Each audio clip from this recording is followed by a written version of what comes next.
Debbie Lerman, thank you for joining me in the trenches again. Thank you so much for having me again. So I think about this quite often when I chat to you, but I have to bring it up since I have a different audience now. So you and I chatted, I think, for the first time, Debbie. Was it 2022? And I remember when I emailed you and you replied and you said, yeah, I'll come onto your show, but there's a whole bunch of stuff I just want to put out there. I don't agree with you on this, and I don't want to talk about that. And you were very apprehensive. Yeah. Now here we are talking many times since then. What happened? So thanks. I really appreciated it. Actually, you were the first person who approached me to interview me. I think it was when I wrote about Deborah Birx, which was a long, long time ago. It was my first step towards understanding what happened with COVID. I mean, I had no idea what was going on. All I was doing was following the facts and the clues that were out there that nobody else was looking at. And you were the first one to notice that. And then but at the time, I still considered myself a sort of liberal. I still use the terms liberal and conservative as if they were like kind of meaningful, or Democrat or Republican. Yeah, they don't mean anything. They really don't mean anything, which I now understand. But at the time, I was also even more concerned about conspiracy theories, believe it or not, because now I'm the biggest conspiracy theorist. Heaven forbid. Heaven forbid. So I was very concerned, that the COVID conspiracy, which is what I was investigating, which I knew to be true, or at least at the time I started to believe or understand that there were underlying currents that were happening that people didn't know about. So that's called conspiracy. We call it conspiracy facts in the conspiracy community. So the conspiracy facts that I knew were one thing, but the conspiracy theories about, 9/11 or about the moon landing or about not JFK so much, but certain conspiracy theories just seemed so outlandish that I didn't want my conspiracy facts, as I viewed them, to be confused with your conspiracy theories. So I apologize for questioning and for being hesitant to associate my conspiracies with your conspiracies. Now I think we can be very happy with all of our conspiracies. It's also silly, though, if you think about it, because at the end of the day, all we're doing is just thinking about events that have happened and just wondering about the counter or the alternative angle. That's all. Right. Some of them we might believe for sure. But as my friend Nick Hudson said, if there is a big event, you can be rest assured that it's most likely fabricated. And there are a lot of good reasons for that. It's not because five guys are sitting on a table in a dark room going, okay, well, this is how we're going to control the event. It's all to do with covering one's tracks and not wanting to be held accountable and all sorts of things. And it's also quite absurd if you think about it, that when people call you a conspiracy theorist as if it's a bad thing, because all you're doing is you're theorizing on something that's happened. Like, for example, imagine, let's go back a couple thousand years. Imagine someone sitting with Julius Caesar saying, listen, we have a suspicion that there's a group of people who want to kill you. And he's like, you're just conspiracy theorists, Right. That's good. Yeah. People do conspire, Debbie. Yeah, they do. Obviously, if you have power and you want to keep that power, you conspire with other people who have power in order to consolidate it and in order to keep it. And you conspire against the people who might try to undermine or expose or usurp your power. Of course you do. That goes without saying. So that's a good analogy. So going back to our 2022 conversation, which for me was one of the most important COVID-based conversations I think I've ever had. Because like you and so many others, I was trying to figure out what was going on. Because back in March 2020, it was just coincidental that half the world decided to lock down their countries for the first time in recorded history and started using the same language. I had never before heard the term social distancing. And suddenly these stickers appeared on the ground saying, stand 2 meters away from somebody. And everybody around the world was sharing photographs of the same thing. Mm-hmm, mm-hmm. So what? Was it just a pure coincidence? No, obviously it wasn't. There was obviously something going on. And so that led me down the road to eventually finding your work and realizing that this wasn't just a pharmaceutical event. This was a lot deeper than that, wasn't it? Yeah. Thanks. That's a good introduction. Yes. It was the same with me. Well, first I realized that I knew the virus wasn't dangerous because I had checked in January and February. I had looked at the statistics. I had looked at who was dying and who wasn't. Nobody was dying. It wasn't dangerous. It was like all the other outbreaks of like MERS and SARS and whatever. You get little outbreaks, you treat them and you move on. And that's what had always been done. And I assumed that that's what was going to be done. So I really wasn't worried. And then when they started locking down the whole world and doing all of that, and everybody was completely terrified and using masks that we had known before March 2020, everybody in the medical world knows that masks don't work against airborne virus. Everybody knows it, or they knew it. Now they don't know it anymore. But the propaganda was so strong, I actually kind of had a nervous breakdown because everybody I knew who I thought was really smart and educated was falling for this like crazy garbage, and that's what really started me trying to figure out what was going on. And then I realized as I was investigating it, that it wasn't just about the pharmaceutical or the public health corruption, which are part of it, but it was a giant network, which I call global public-private partnership. I didn't invent that. Other people have talked about that, but it's an easier way to say it is a global crime cartel. That's the new way that I've decided to talk about it because it's easier to say.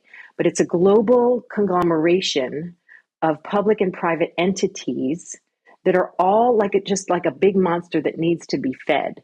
And it is the military and intelligence agencies.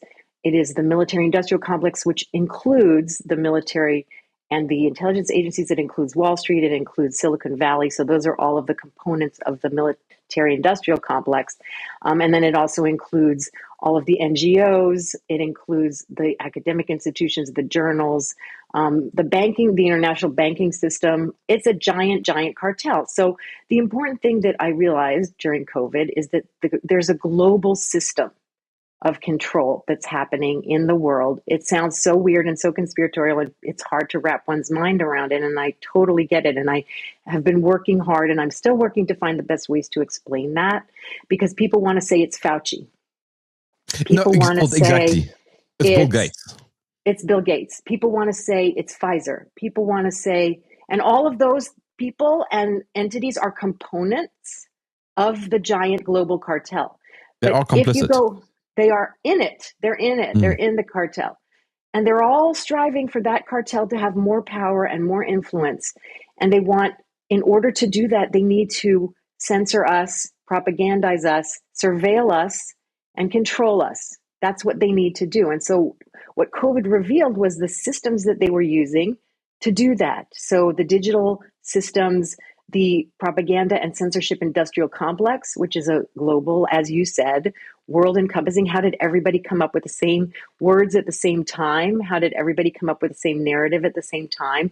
Obviously, there was coordination. That's not a conspiracy. I mean, that's a fact. So the important thing to realize now is that this system is rolling forward. It's rolling forward to get more control. So no matter what happens on a local political level, you might change a few things on the surface level that you think are important, and that's fine.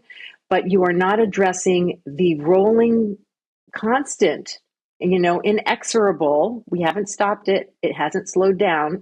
In fact, it uses each administration. I'm just going to talk about the United States because that's where I am. But it uses each voting cycle and each administration to convince half the population that now you don't have to worry about the cartel. Now the cartel isn't really doing anything. Now we're going to save you and we're going to make everything fine. And the cartel is just moving on and doing its thing.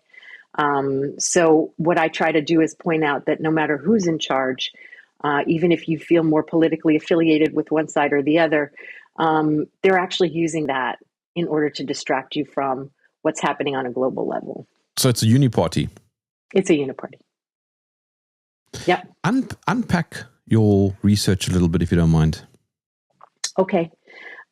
So as we said before we got on the show, it's all in my book, which is called The Deep State Goes Viral. And I am going around talking to people like you who have been on the same page as me for as longer than anybody to talk about where you can. I put all my research in this book in order to show. Can I just stop you there? Your title for your book is really good. It's such clever play on words. Thank you.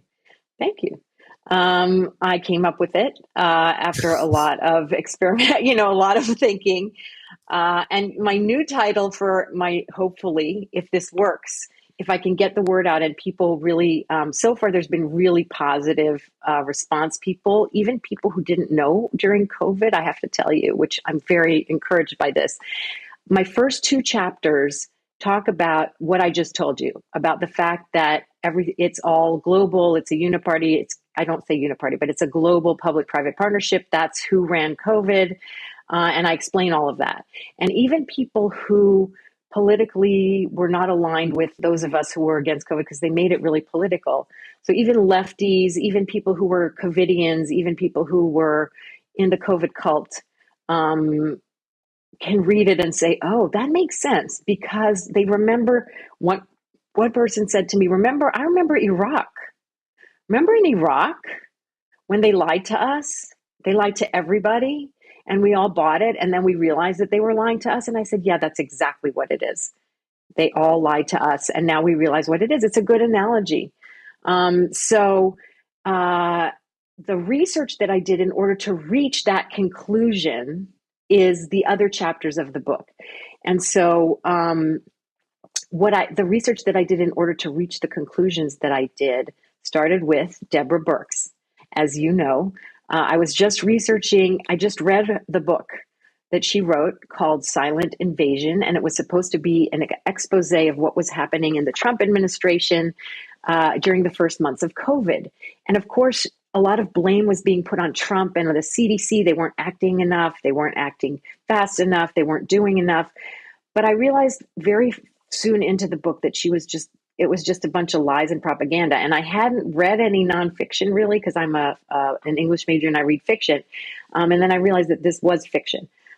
So when I realized that this was fiction, I fell on the floor. My jaw. I didn't know that this was happening in the world, that like people were writing books that were supposed to be factual and they were supposed to be presenting somebody's view of something. And actually you could tell that they were lying. So I wrote a bunch of articles about how she was lying, about how she got the job, about that it was public health, because nothing that they did was public health, that it was Fauci who was in charge, because it was her who was in charge. And she was brought in by the National Security Council. The National Security Council is the body that advises the president on wars and terrorism. At least it used to be. They changed the definition in 2022 to include all kinds of natural climate and pandemics and whatever. So the COVID actually made them change the definition. But in 2020, it was supposed to be the body that advised the president on war and terrorism. So what does war and terrorism have to do with a naturally occurring pandemic? One asks oneself. And that's what I asked myself. And so then I went and I found the documents that showed that the National Security Council was actually in charge of the COVID policy in the United States, and that the Health and Human Services, which is the public health agency, was not in charge.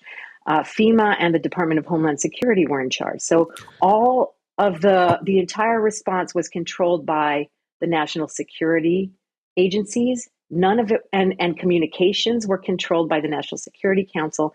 And then I found out that happened in every other country as well. Yeah, so just stop right there. So let's just illustrate this. So a virus supposedly spreads from China, which obviously on the face of it is also ridiculous, because it's always China, isn't it? But okay, so a virus supposedly spreads from China around the world. This is a biological event. So why is the military taking control of the White House? Right. Why? Why is the military and the intelligence agencies, the National Security Council and the Department of Homeland Security, why are they taking charge? Why did that happen in England? Why did that happen in Canada? Why did that South happen Africa in too. Holland? Why did that happen in South Africa? Why did that happen in Italy and France and Germany and everywhere that's a NATO country? Why was NATO involved? Why was NATO Yes, involved? in a biological event. In a biological event. And I have to add, because I haven't been emphasizing this enough, not just in a biological event, in a biological event that by the end of 2020, if you didn't know at the beginning of 2020 that this virus was only dangerous, if at all, let's assume it was dangerous to someone, it would be dangerous to old people with comorbidities, meaning lots of other conditions that they were probably going to die from anyway. So basically nothing to worry about. So basically, we knew that at the beginning. If you didn't know that at the beginning, you definitely knew that by the end of 2020. No scientist, nobody by the end of 2020 could say that this virus was dangerous to children, that this virus was dangerous to... So NATO and the military in many countries they were involved from the beginning, but their huge involvement came at the end of 2020 and the beginning of 2021 with the rollout of the countermeasures. Because the vaccines were countermeasures, they were military countermeasures. And so that is even more obviously suspicious and obviously has nothing to do with public health. Because by that point, if it had been a normal, naturally occurring and public health managed pandemic, by the end of 2020, it would be over. Nobody would be talking about it. There would be no vaccines. And that happened before. It happened previously when there were other outbreaks. They started making vaccines and they started doing all these things.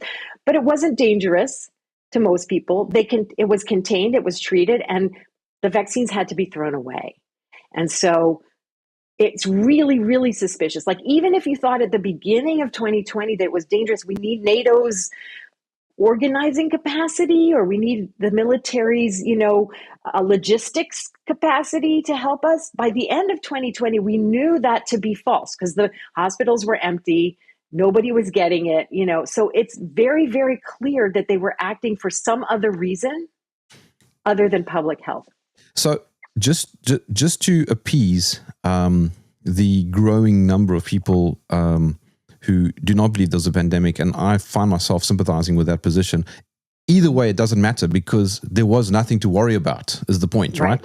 Right. So I always, I'm going to address that. Thanks, Jeremy. I mean, that's really important. So the whole point of my book and my research and everything, the message that I'm trying to get across is, it doesn't matter what the virus was. It could have been real. It could have been fake. It could have been from a lab. It could have been from a raccoon dog. It could have... There was a military operation. Whatever it was, the virus didn't kill the world. The response killed the world. So the lockdown until vaccine response, which is a military response, it is not a public health response, killed the world. It killed millions of people who were injured and killed from the vaccines. It also killed people in hospitals. It killed people who were isolated. It deprived, what it did. It deprived children of their, ability to develop normally and of socializing, and it increased every kind of disease and depression that you could possibly imagine. But what that means, if we say the virus didn't kill the world, it doesn't matter whether there was or wasn't a virus, because the response would have been the same. Okay? There would have been the same. So we have to look for the origins of the response. We can't look for the origins of the virus. We can argue all day long, do viruses exist? Do they not exist? We can argue about, did it come from a lab or did it not? Was it Fauci's lab? Was it Birx's lab? Was the lab in China? Doesn't matter. Yeah, it doesn't matter. And I think that's also very important because the important part here is that there was this there was a collusion of military and intelligence and a multitude of other groups, as you've pointed out. But I just quickly want to horseshoe to Deborah Birx, because a lot of people who I speak to just don't know who she is. Who is she? So I'm going to say it's okay to not know who she is, because she's just a little tiny cog in the machine.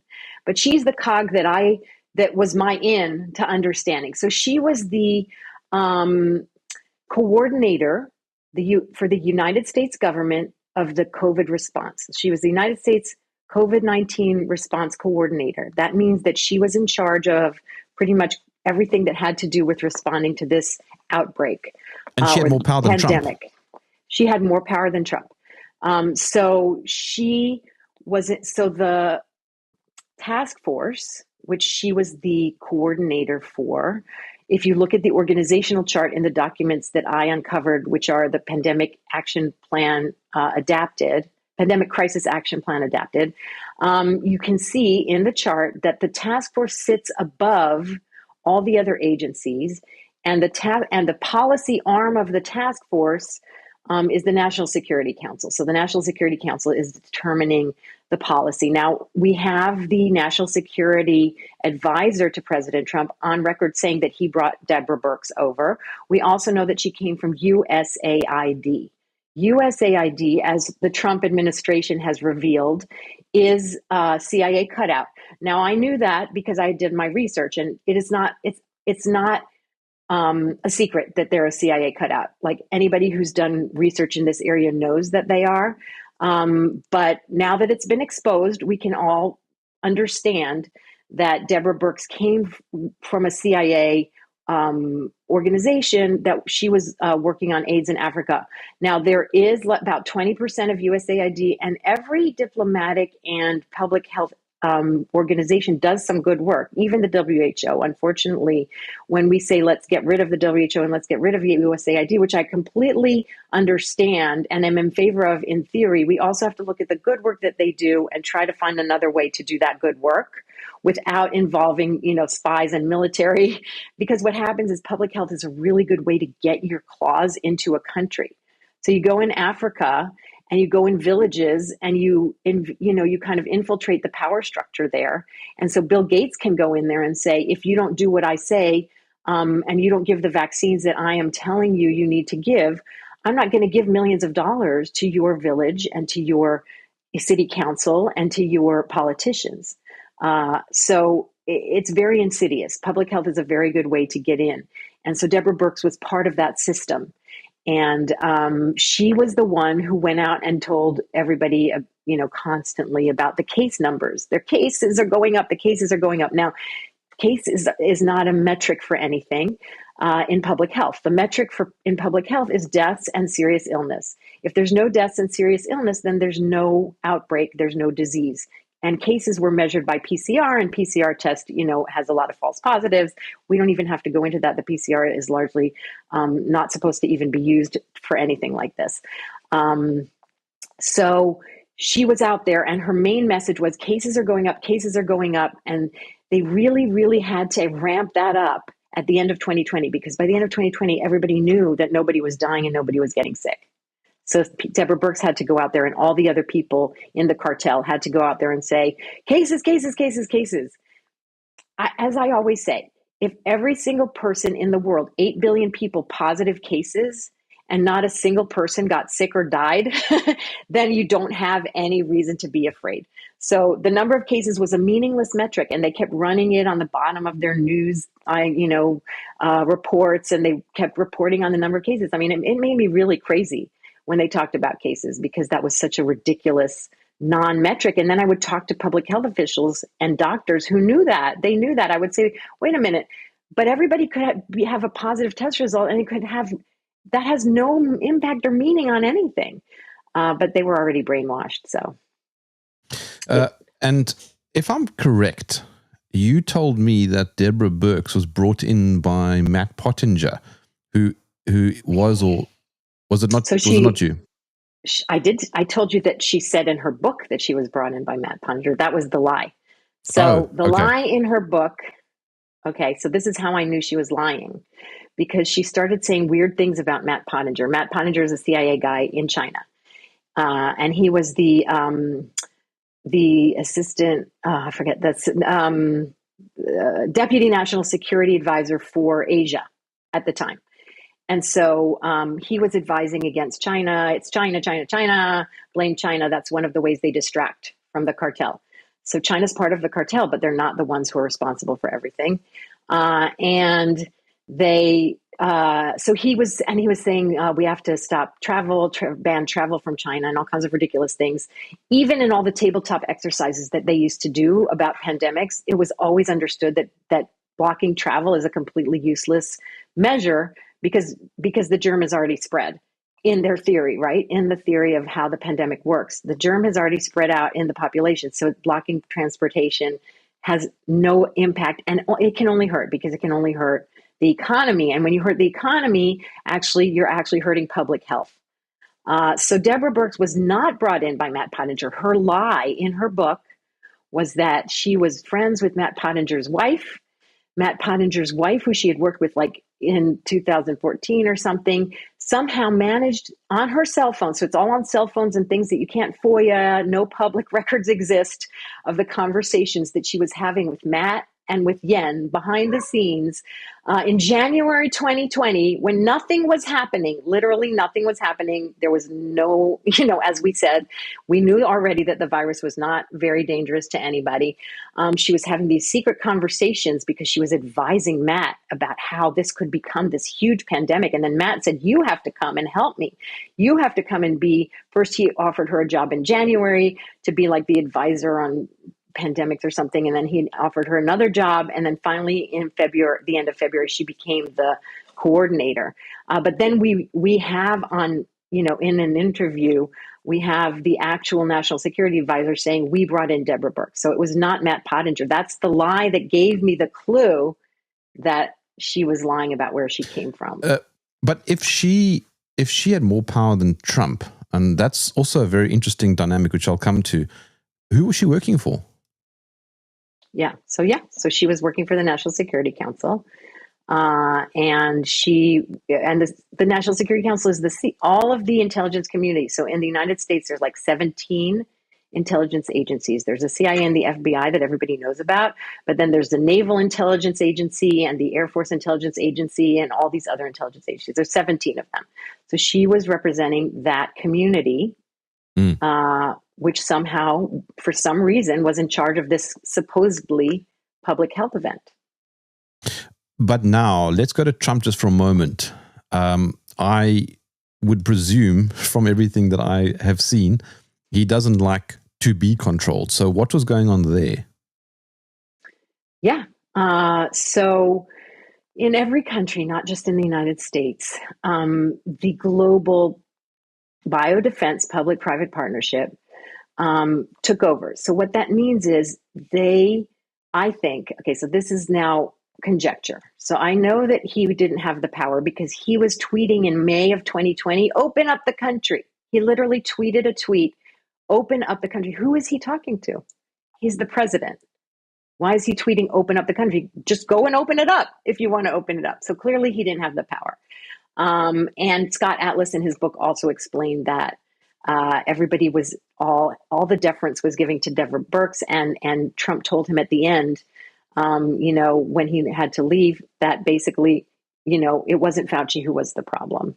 It was Deborah Birx. That's why I think he went after USAID. And right now he's going after the National Security Council. So there's certain agencies and people and groups that usurped his power during the pandemic, and he's trying to get back at them. He can't because they're still in charge, but he's trying.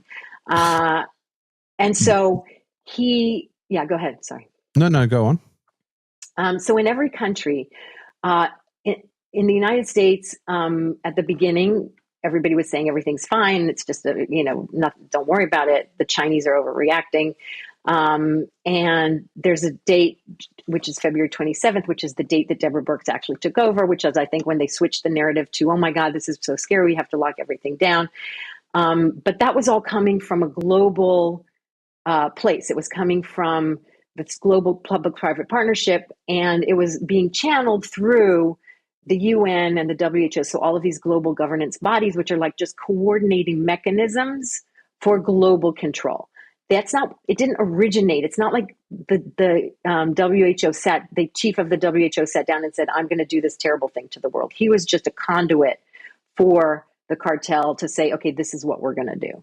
And so it all came from there. And many countries have in their FOIAs and in their investigations have revealed that on the local level, people were not allowed to respond to what was happening on the local level, whether there was or wasn't an outbreak. They were getting their orders, not even from their national government, because their national government was getting orders from somewhere else. And the same was true for Trump. They were all getting their orders from, the WHO or the UN or NATO, or whoever was sort of sending out the, message, this is what you need to do right now. Okay, but then, Deborah,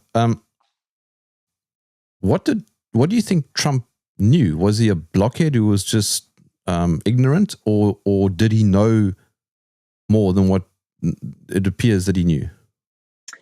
He knew more than he appears, because he's not allowed to say. So in an interview at some point, when he said he was talking about the lab leak, and that it came from that it was a lab leak, and at some point somebody said, how do you know that? And he said, I can't tell you. He said, like, to Time Magazine or something. So like, he knew things, or he heard things that he wasn't allowed to talk about. And what I think happened is him, Boris Johnson, other leaders who were very resistant to shutting down the economy, because they knew that shutting down the economy would destroy their country. It certainly would destroy them politically. And they were resisting that. I think what happened was that they were out, and now I'm going to say everything I've said up to now, I can back it up with documentation. I can't back this up with documentation. This is my conjecture, is that they were told that this was a dangerous bioweapon. And if they didn't lock everything down, and they didn't go along with the protocol of lockdown until vaccine, then a lot of people would die, and they would be blamed for it. But they would also be able to claim victory in the end, because these mRNA vaccines are so great. They're the greatest thing in the history of mankind. And they would be able to claim that as their solution. And so they would actually get a lot of credit at the end. Because we know in England, for sure, at the very beginning of the pandemic, like in March, Dominic Cummings, in one of his testimonies, said Bill Gates and people like that were coming and saying, oh, don't worry about it. We're going to have a vaccine, and this mRNA is great. So they were already talking about Bill Gates and mRNA in March 2020, which is very odd, because, by the end of 2020, there was no need to worry about the virus, and there was no need for any vaccine, but they were already planning it in March 2020. Okay, but then was he outplayed? Was he duped into thinking that warp speed was going to be a great make America great again yes. strategy? Mm-hmm. And he still thinks it. Yes, he still thinks it. Or he says he does. He can't say anything else. If he says something else, then he's probably not going to be protected by the PrEP Act, which is the liability shield that everybody has for anything to do with COVID countermeasures. And, you can't admit that everybody lied about it. And still have some kind of liability shield. So I think he can't admit it, but also knowing Trump, he definitely wants to take credit for something. And so he always says that it was the greatest, most beautiful thing in the world. The beautiful which I vaccine. think is the beautiful vaccine. Yeah. But what I don't understand is that was in 2020. We're now in 2025, and he is surrounded with different people like RFK. Surely Trump must know something more than what he did in 2020. He knew it then, and he knows it now. But he's not in charge. RFK is not in charge. Like you said, it's a uniparty. So the uniparty, the structure that controls the uniparty is the structure that is the global public-private partnership. And it's very hard to conceptualize. Again, it's like, it's not 2 people or 5 people sitting around a table. It's a huge beast. It's all the corporations that pay the politicians. Okay, so every politician in every country is 100% owned by corporations. So that's called a public-private partnership. So the politician is acting on behalf of the corporations. The politician is not acting on behalf of the voters. So voting, you can think about how effective that is in achieving any kind of meaningful change. When you have, it's corruption. So what people have to understand is that we're at a point in the world, and this happens with every system, where it's power accrues slowly to the people who have it. So a little bit, when you have a little bit of power, it helps you get more power. And when you have more power, it helps you get more power. It's just the natural flow of how, it's like flow of energy, flow of power. And so power flows to those who have it. And even if you have little pockets of power, and then those pockets get a little more and a little more, you get to a point where they have so much that you can't balance it out anymore. And that's where we are. So the power has all got sucked up to the top, and not to the top of the national structure, to the top of the global structure. So the oligarchs, the tech bros, the tech companies, the global corporations, the global governance bodies like the WEF, which coordinate all of these things, the global consulting companies, and the global banking system. They have all the power. There's nothing, you can't argue with that. They have all the power. So it's funny to talk about Trump or Birx or RFK. You know, some of those people I like, some of those people I don't like. They're pawns, and they go into the system thinking that they're going to maybe be able to change it.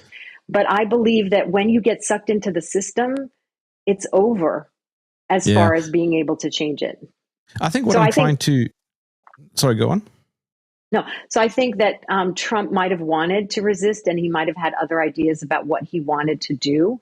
And I'm sure he didn't want to shut down the economy. I'm sure he didn't think that was a good idea. And I'm sure, and just for his own survival, he knew that it was going to tank his presidency.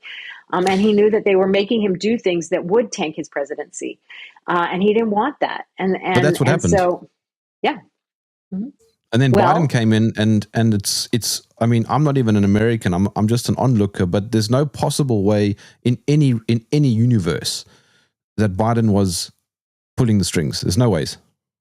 Of course not. Here. I always he can't even speak in full sentences. So we all knew that he was a zombie, right? He was a zombie for 4 years. It got increasingly worse, but people knew in 2018 that he was already mentally unfit. So I always tell people who talk about Trump now, Trump 2.0, for 4 years we had a zombie president, which showed us, it revealed very, very clearly, it almost in our faces, that it doesn't matter who the president is, he's not in charge, right? We knew he wasn't in charge, and we knew the whole media, the whole political class, including Republicans, all of them were all hiding it and covering it up. Okay, so we knew the presidency is an empty office that is controlled. Now we have somebody else in that office, and for some reason we think that office is not controlled anymore. He was controlled back in 2020, and Biden was controlled. He wasn't even a person, a competent person as far as I'm concerned. And now we have him, the same office, the same structures, the same legal structures, the same power structures, the same global structures, all in place. And now we think somehow that the president isn't a puppet. He all of a sudden has a lot of power. Yeah. So what you're saying basically is, if we can all agree that Biden was not pulling the strings, on what grounds do you think, therefore, that Trump is pulling the strings? Thank you. That's exactly right. Yeah. I don't see how anybody can make that shift. But people really, really want to believe that you can change from within the system. That's what we're fighting against, is that people want to believe that you can change the system from within. And I was just thinking today about the term black pilled, because I'm called black pilled, but because I'm saying that you can't change it within the system. So people think that I'm a nihilist or that I don't have any solutions. And the point is, there's only two pills. There's the red pill and the blue pill. This is from the Matrix, right? Yeah. Either you are a body that's lying in a protein bath, and your energy is being sucked into the system, and you're being told in your mind that you're living a life, but actually the system is just using your energy for its own sustenance, or you're outside of the system. Those are the only two options. There's no other option. So when you say black pill is just the new red pill, it's just saying we're still out of the system. We were out of the system during COVID, and we're still out of the system now. And it's not saying that there aren't good people in the system, and it's not saying that there aren't people who have good motives in the system. It's not saying that. It's saying that in order to change, first, everybody has to get out of the protein bath. Yeah. Everybody has to get out, unplug. Then the system will be starved. The only way is to You can't starve do the it. system. You That's can't the do it only way. inside. You can't No. do it from inside. Catherine Austin Fitz made a great comment when she said that Kennedy might have good intentions, but once you get into the machine, you become part of the machine. Right. Yeah, Catherine, I agree with Catherine on most things. Yeah. but now I want to point out something, because this invariably happens. Oh, but Debbie, you're letting Fauci off the hook. Fauci, wow. I care so little about Fauci, but if you can try him, you can hang him, and still nothing will change. So But it's that's fine. the point. That's the point. I'm okay if you want to do that. I think he's a bad man. I think Gates is a bad man. I think a lot of people are bad people. Some people in the system are bad, and some people in the system are good. You can go after the bad ones, but you still haven't changed the system. So if you want to spend Sorry. I'm interrupting, but I'm on your train of thought. What you're saying is, you can go after all these people, but all you're doing is you're just treating the symptoms. You have to go to the root cause. Yes. I'll tell you another analogy that I like. So there's the matrix analogy. There's the analogy of the cancer patient that I use a lot. Now, this is also about celebrating small victories, which I don't believe in, because I think it distracts us from the actual problem. So Jane is a middle-aged woman who came down with stage 4 metastatic cancer. It's all over. It's all over her bones, and it's in some of her organs. And she had breast cancer when she was younger. So when she got this metastatic cancer, her doctor said, oh, it must be breast cancer that spread. So we're going to treat it as breast cancer, and started giving her breast cancer treatments. And then some other doctors checked her and said, wait a minute, it looks actually like it might be it's in the kidneys. It might have started in the kidneys. This isn't a true story. It's just a fable. Okay. It's just an analogy to explain something. So, because it's not medically, accurate. But so the breast cancer doctor says it started in the breast, so we need to treat it as breast cancer. The kidney cancer doctor says, oh, it looks like it might have started in the kidneys. Let's treat it with kidney stuff. It's starting to get in her brain. It's in her bones. They do things to the breasts and to the kidneys. And every time they do that, they ask her, does that feel a little bit better? Like, they reduce the mass in the breasts. They reduce the pain in the breasts. They reduce the pain in the kidneys, or the urinary problems that she's having because of her kidney cancer. And she says, yes, it's relieving that. In the meantime, she's getting foggy in the brain. She's getting migraines. She can't sleep. She can barely function. And they're treating her breasts and her kidneys. And the family, some of them are on the side of the breast doctor, some of them are on the side of the kidney doctor. So they're all arguing about whether they should be treating the breasts or the kidneys. And they celebrate every time they give her a treatment that lowers the mass, or they take out a mass from the kidney, or they take out a mass because it's growing everywhere. That's the analogy. She's dying. They're treating parts of her body, and it's helping that part for a short time. And they are complete. And then there's the doctors who come and say, wait a minute, I have this naturopathic treatment that might actually address the whole system, which is what you need to do when you have metastatic cancer. They say, no, you don't know what you're talking about. You're a kook. You're not in the system. You don't understand. We really need to treat this as breast cancer or as kidney cancer. And we need to do, that's what we need to do. You don't know what you're talking about. So anybody who comes with a systemic idea and says, actually, it's all over her body, why don't we try to treat it all over her body, gets pushed aside.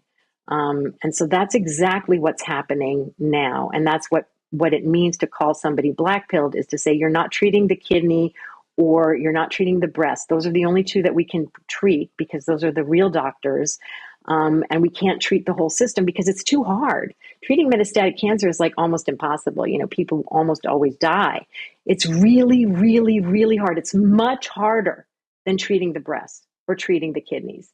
And it doesn't yield results right away. And the patient is getting worse, and the patient is getting worse. And you really want to do something. You want to do something positive. Let's have some small victories. Let's take a mass out of her knee, and her knee will feel better. Let's take a mass out of her neck, and that'll make her feel, yes, it'll make her feel better for a little while, but it's still growing everywhere else. So that's the small victory story that people are telling themselves when they go into the system. Going into the system means that you buy into the story that you can treat the breast or you can treat the kidneys and you don't have to treat the whole patient.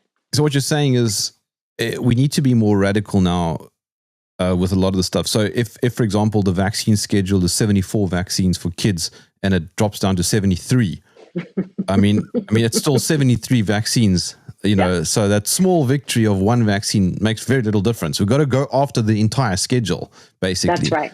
And I'm not even saying let's go after the schedule, Jeremy. I'm actually saying they're always going to do that. They're going to do partial things and they're going to say we need to study it and we need evidence and, you know, all that. We don't need any more evidence.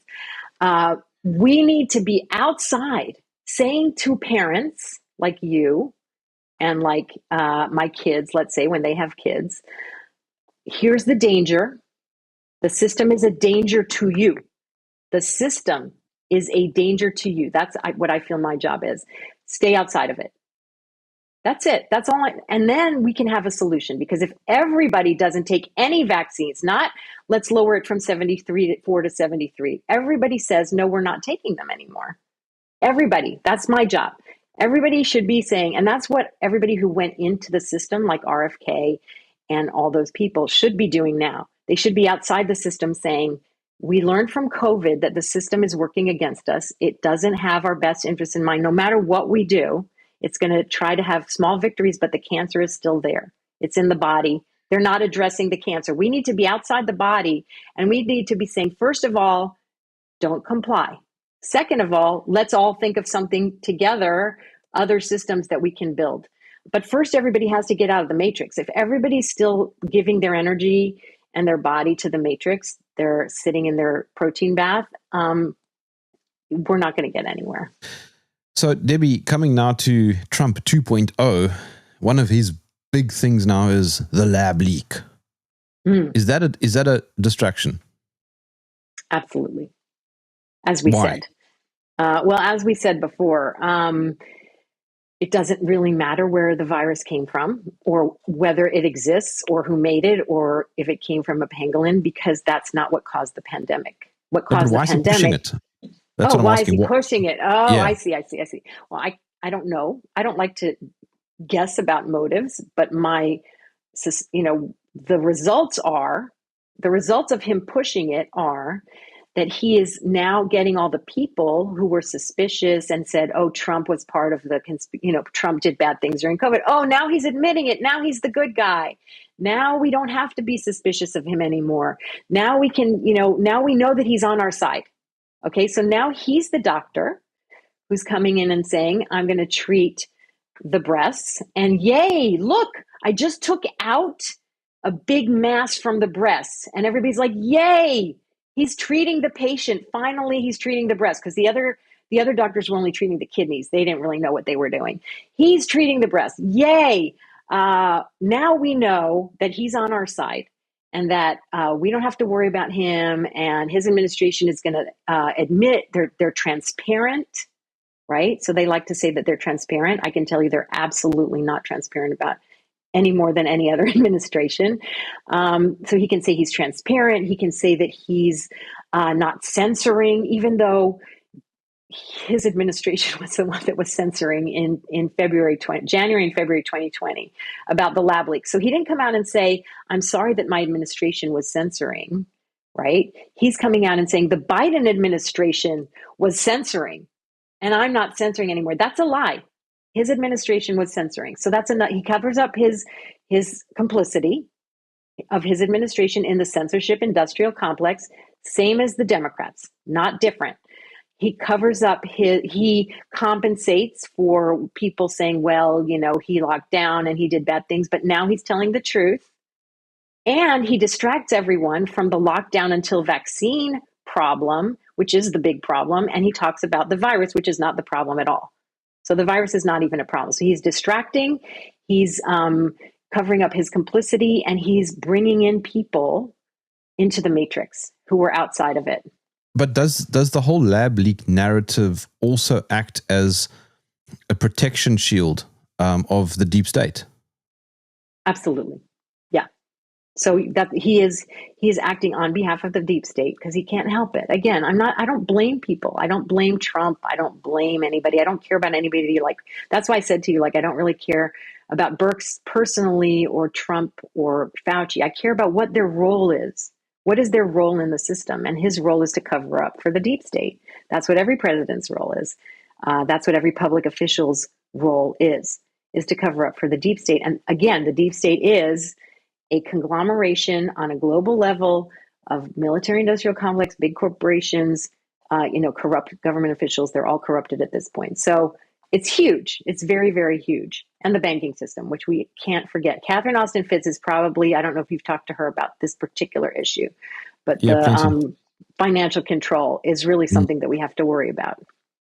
But something that is so obvious to me also that just seems to miss with everybody seems to miss this, but China.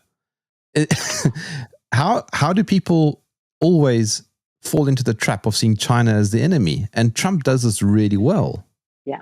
Yeah, that's a good point. So actually, thank you. That actually sets me up for my my 3 distractions that I always say are being used by the cartel in order to distract us from them. Blame Fauci, blame China, and blame the virus. So we already talked about 2. We talked about blame Fauci. We talked about blame the virus. Now we can talk about blame China. It's the same. It's exactly the same. I mean, it's not like blame Vietnam or blame New Zealand. It's China, and it's because China is this massive economy that is about to become the most powerful economy in the world. Mm-hmm. So there's clearly something else going on behind the scenes. Mm-hmm. Yeah. I mean, well, we obviously let them become, we are elites. So again, it's hard to talk about nation states anymore. I feel like talking about nation states is also a little bit misleading. Because there's no such thing anymore. Right? I mean, there's the overlap on the global level of the people who are controlling the nation states is so large. So the overlap between our elites and the Chinese elites, so our corporations and our cartel, our ruling cartel is the same as the Chinese ruling cartel. So our leaders at some point decided that it would be much better to offshore everything. So our leaders are, oligarchs don't care about the people, just like the Russian oligarchs don't care about their people and the Chinese oligarchs don't care about their people. They don't care about the people. They care about their power and their influence, which makes sense. Anybody who has power and money wants more power and more money. They don't care about the people who don't have power and money. So the people who had power and money in the United States and in the West decided that it would be better for them and they would have more power and money if their workers who'd cost them too much money weren't in charge anymore. So they could send the jobs to the places where they didn't have to pay that much. And then they could bring the stuff back and everybody would have to buy it. And they did that. They gave China that power. China was like, hey, yeah, thanks. We're going to take 1 billion people and raise them out of abject poverty. Thank you for that. And we're going to become a huge global power. But their oligarchs are working with our oligarchs. They're all getting more money and more power, and all of the people are getting less.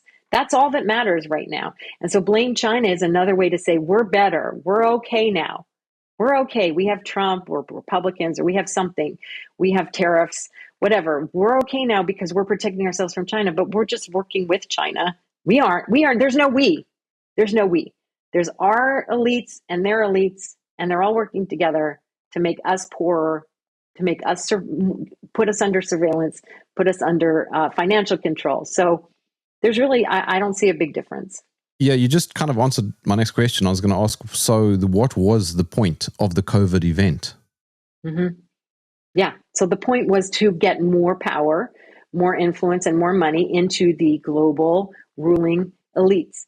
So it was the biggest shift in wealth in history. Trillions of dollars went from the population into the pockets of the very, very wealthy and the corporations.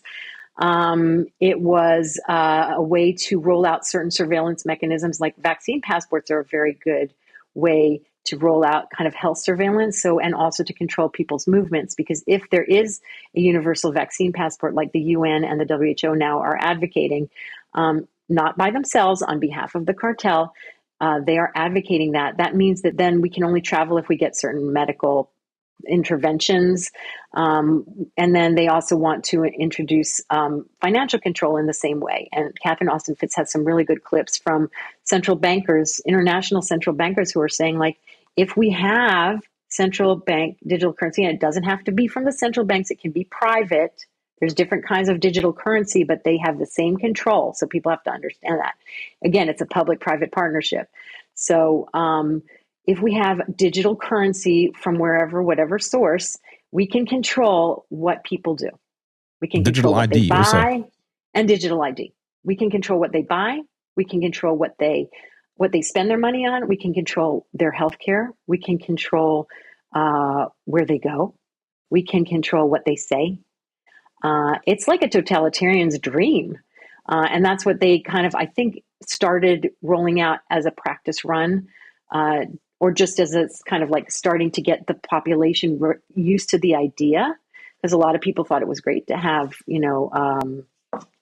vaccine passports, right? So they got people used to the idea that this was actually a good thing. This is for your safety. And now what they're doing is, instead of saying it's for your safety about viruses, they're saying it's for your safety because of the evil immigrants. So the evil immigrants are all criminals, and we have to protect ourselves against the criminal immigrants. And so we need digital IDs so that we can protect ourselves, so that we can authenticate who we are. It's the same thing. It's the same thing. It's just a different boogeyman that they're using to get a different population used to the idea that digital IDs and digital control is a good thing. That's why I think it was Whitney Webb who said that the Trump administration in many ways is more dangerous than the Biden administration because he's got such a big fan base that just about anything he says will be supported and it'll be packaged in a better way. But it's effectively the same thing. That's right. I don't know if you know Shannon Joy. Shannon Joy, yes. So Shannon says it's just packed in red meat. So she says it's wrapped in red meat. So you basically take whatever was vegan before, like the virus was wrapped in vegan, tofu, and this is wrapped in red meat for the other audience. And it's exactly the same thing. And I agree with Whitney Webb that it is as dangerous, if not more dangerous, because now it's the other half of the population. So one half has already been corralled, the half that believes that it's good to have digital surveillance because of diseases. Now we have half that are happy to have digital surveillance because of immigrants or whatever. Just to touch on something that you said now a few minutes ago. So my wife and I didn't have a single PCR test at all, not one. In fact, as a joke, last year somebody gave me a PCR test as a gift, because it was funny and because I didn't know what it was. I had to open it and I had to read I just didn't know what it was, and we didn't get vaccinated either. So we had decided that, well, if a vaccine passport is required to leave the country, well, that's it. We're going to have to learn to enjoy our country and travel around the country, because we're not going down that road. We're not going to legitimize the system, and we're not going to inject some toxin into our body. And we were not going to legitimize the system by getting a fake passport. Yeah, I see. So I just didn't want to be at all linked to any of that.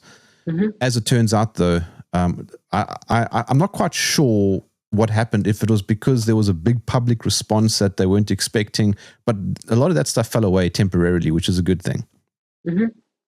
Yeah, I'm glad. I mean, I was duped into getting the original vaccines, so I am petrified for the rest of my life, seriously.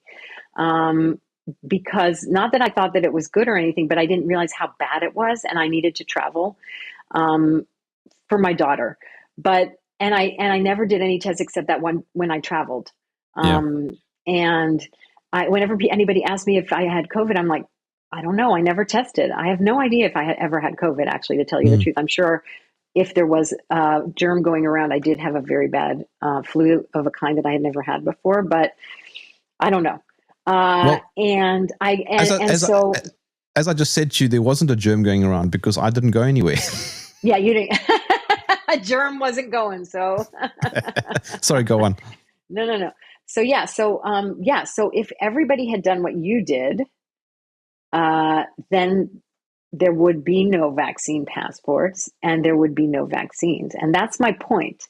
My point is, even I fell for some things, even though I knew in March 2020 that everything was a lie, even though I hadn't really started my research though. I had only started my research in 2022.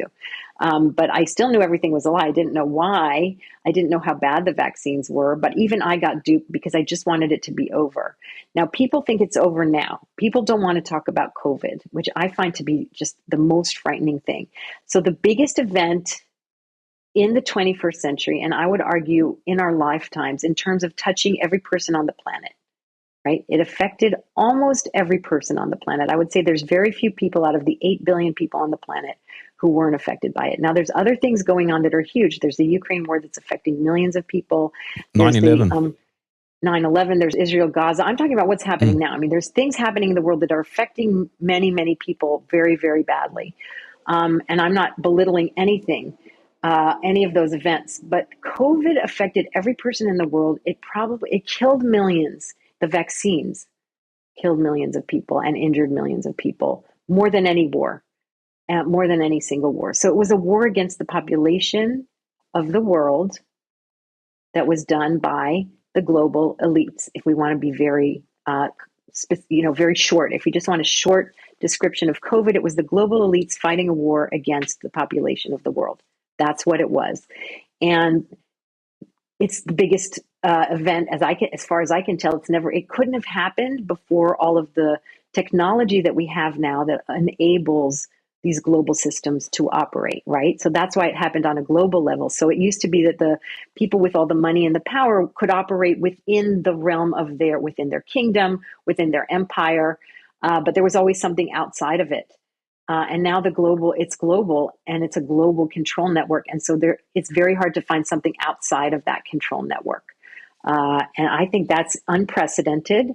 I think it is something that people don't want to talk about it because it's so scary and it's so unfathomable. It's unfathomable.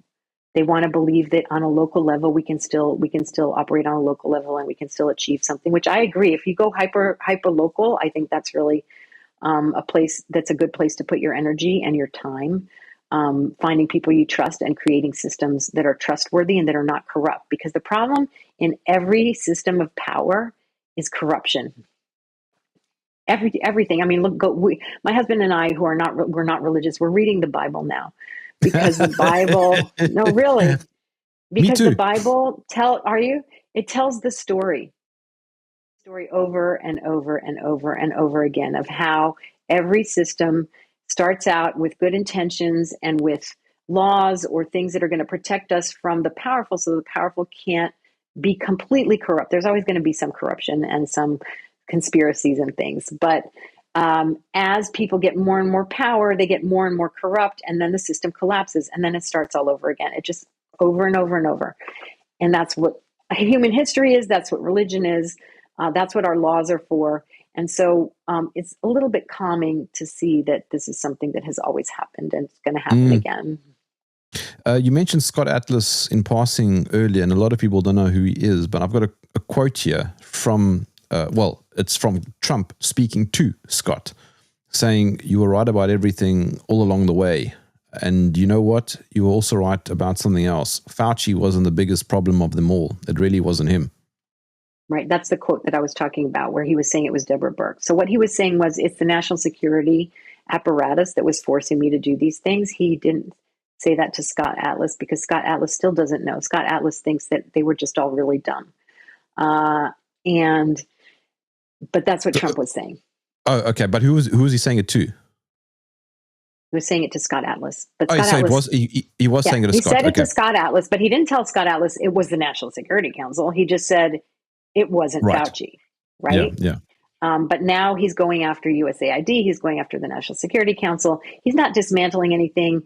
You know, the military budget is bigger than it's ever been. He's not touching any of it. But he is performatively expressing his displeasure with the parts of the national security state that visibly undermined his presidency. So, Trump just, I think if I got this right, he requested an expansion to the military budget, almost to the tune of $1 trillion. It's the largest ever.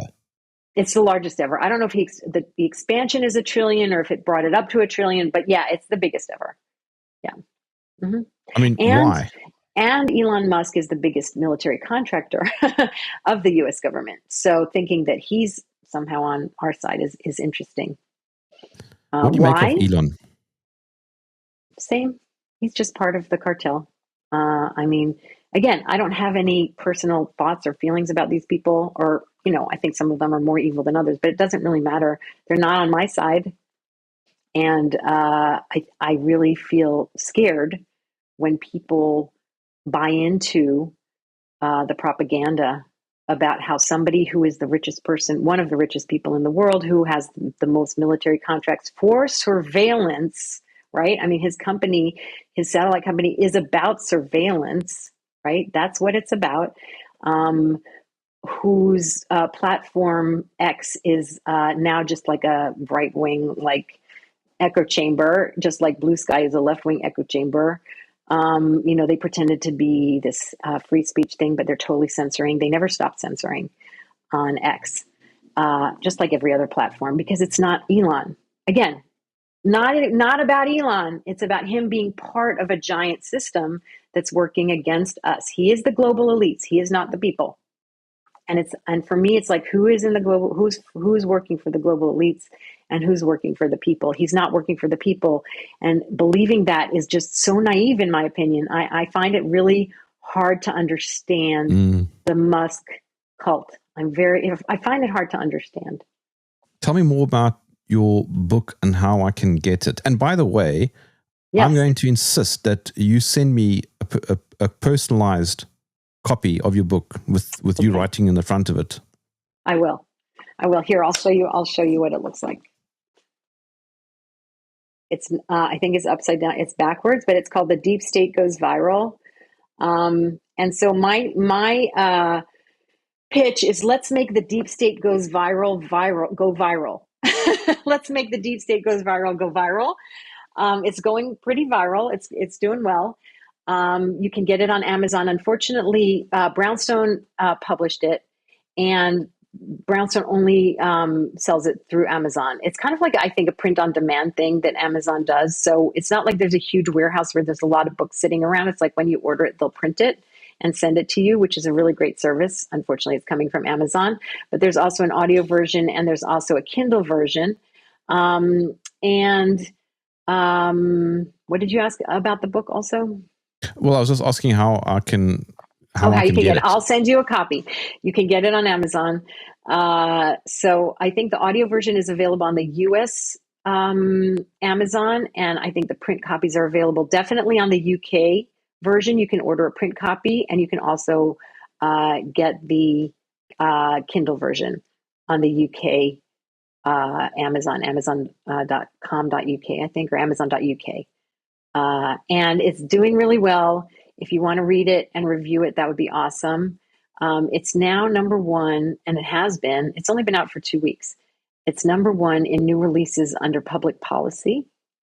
And it's number one under new releases in another public policy and government category. Now, I don't know if that means anything, but following the numbers, it's also in the top 200 in the book category of public policy, and world history. It's like in the top 300. So that's good for a book that's only been out for 2 weeks. So I'm trying to get people to help me get the word out, because I think I'm not getting rich off of it, and it's more about getting the word out to people who might not have thought about the things that Jeremy and I have talked about today.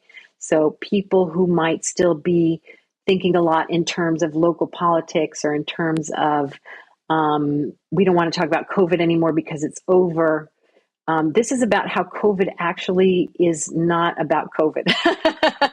I mean, that's why it's called The Deep State Goes Viral. It's not. The subhead is the COVID coup, pandemic planning, and the COVID coup. So it's about how COVID is just a way for the power structures in the world to accomplish the things that they want to accomplish. And I think that's a message that actually people on all sides of politics and in all countries that were affected by it, which is almost every country, can really start to hopefully explore. Well, you said that you're not getting rich off it, but I can tell you that I am richer for speaking to you on this exact topic. So on that note, Debbie Lerman, thank you for joining me in the trenches. Thank you so much. I really appreciate it.